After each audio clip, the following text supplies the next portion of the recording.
Oi, amados, vou ler com vocês em Êxodo 1, 8, que diz assim: Entre mentes se levantou novo rei sobre o Egito que não conhecera José. Ele disse ao seu povo: Eis que o povo dos filhos de Israel é mais numeroso e mais forte do que nós. E aí, usemos de astúcia para com ele, para que não se multiplique. E seja o caso que, vindo guerra, ele se ajunte com os nossos inimigos, peleje contra nós e saia da terra. E os egípcios puseram sobre eles feitores de obras para os afligirem com suas cargas. E os israelitas edificaram a Faraó as cidades celeiros, Pitom e Ramessés. Mas quanto mais os afligiam, tanto mais se multiplicavam e tanto mais se espalhavam, de maneira que se inquietavam por causa dos filhos de Israel. Então os egípcios, com tirania, faziam servir os filhos de Israel e lhes fizeram amargar a vida com dura servidão, em barro e em tijolos, e com todo o trabalho no campo, com todo o serviço em que na tirania os serviram. Olha, Deus é um Deus maravilhoso. Ele quer algo de bom, né? Ele fez o sol, as estrelas, o mundo, né? As plantas, né? O solo, tudinho, para que o homem vivesse bem, vivesse em perfeita harmonia com a natureza, né, com os animais e consigo próprio, né? Deus é um Deus maravilhoso. Só que passou muito tempo, né? As coisas evoluíram, o homem errou, a mulher também. E aí o povo de Israel cresceu. O povo de Israel se tornou um grande povo, né? Foi se abrigar no Egito, numa época de precisão, mas só que o tempo passou. E aquele faraó que conhecera José, tinha morrido. Mas via um faraó muito bravo, tá vendo o rostinho dele? Muito bravo, que judiava do povo de Deus, né? E eles começaram a clamar, porque a carga estava muito pesada sobre os ombros, doía, né? Estava tudo dolorido, né? Aquele faraó era muito bravo, muito mau. E Deus ouviu as orações do povo de Israel, né? E fez com que uma criança nascesse, um menino nascesse. E esse menino se chamava Moisés. Moisés era uma criança muito linda, né? Muito linda, muito linda. Só que ele lutou para sobreviver, né? Ainda quando estava na barriga da mamãe. Quando era para nascer, o faraó mandou que as parteiras, né? Que não eram médicos que faziam parto naquela época, eram as parteiras, eram mulheres, né? Falaram para elas que era para elas matarem os meninos que nascessem, deixassem só as meninas viverem. E aí, as parteiras falaram assim: faraó, eu não vou fazer isso. Mas não falou isso pro faraó, né? Porque ficou com medo, né? Mas elas dentro de si falaram assim: eu não vou obedecer. Eu não vou fazer isso, porque isso não é certo, isso não é o correto. E não fizeram. Deixaram os meninos viver. Só que eles pegavam os meninos e jogavam no rio Nilo, né? Só que a mãe de Moisés, ela não pôde esconder ele mais. Ela pegou um cesto, betumou, passou betume, que é o que? Fechou as brechas. E o que? Arrumou aquele cesto tão bem arrumado, com uma mantinha, e colocou Moisés lá com todo carinho.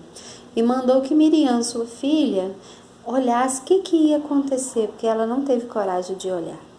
Pensa, que tribulação. Você ter que esconder seu próprio filho do mal. E aí depois você ter que colocar seu filho no rio, né?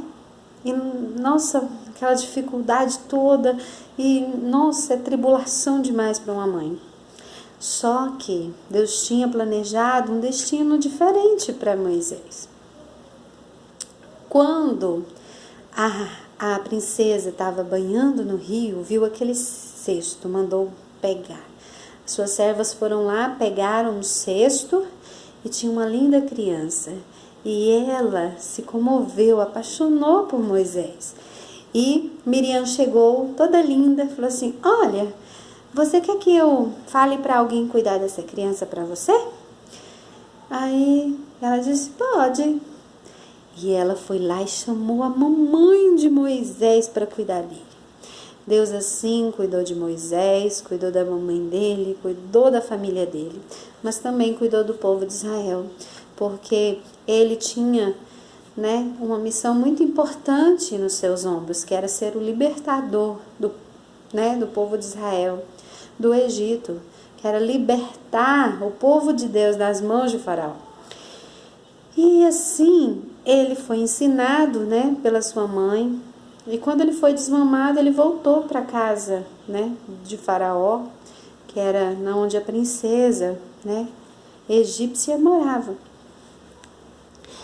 Só que um dia, um belo dia, quando ele estava grandão, olha aqui, ele estava bem grandão. Ele viu, né, um egípcio maltratando um israelita. Ele se encheu de raiva e fez besteira. Na hora da raiva a gente tem que pensar, porque senão a gente acaba fazendo coisas que Deus não gosta. Ele ficou com medo de ser descoberto. Correu, foi embora. Foi para as terras de Midian. Quando ele estava bem longe, né? Ele pegou, lá longe, ele pegou e viu, ele estava lá no monte, nas terras de Midian, e uma sarça, ele viu uma sarça diferente. Essa sarça, ela não se queimava, ela estava pegando fogo, mas não se queimava. E aí, o anjo falou: Moisés, tire as sandálias dos seus pés, porque o lugar que pisa santo és. Olha, eu quero que você vá lá no Egito e liberte o meu povo. Vai lá, Moisés, liberta o meu povo, né? E Moisés, ele teve que voltar para o Egito de novo.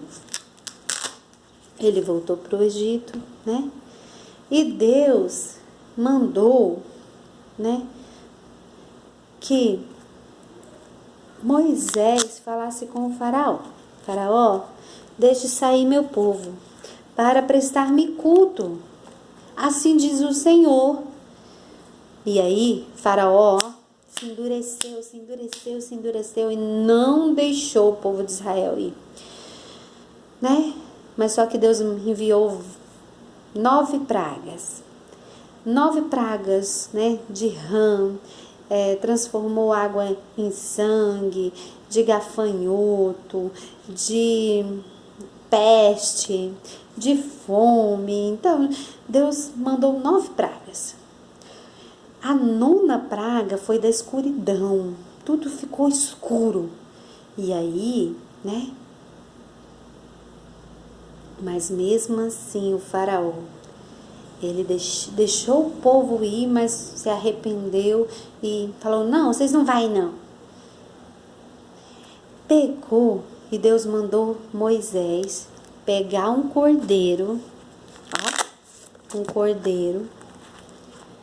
matar para celebrar a Páscoa, né? Fazer uma festa. Pegar o sangue do cordeiro e passar sobre os umbrais da casa. Quando o anjo, né? O anjo da morte passasse, ele não entraria na casa dos israelitas.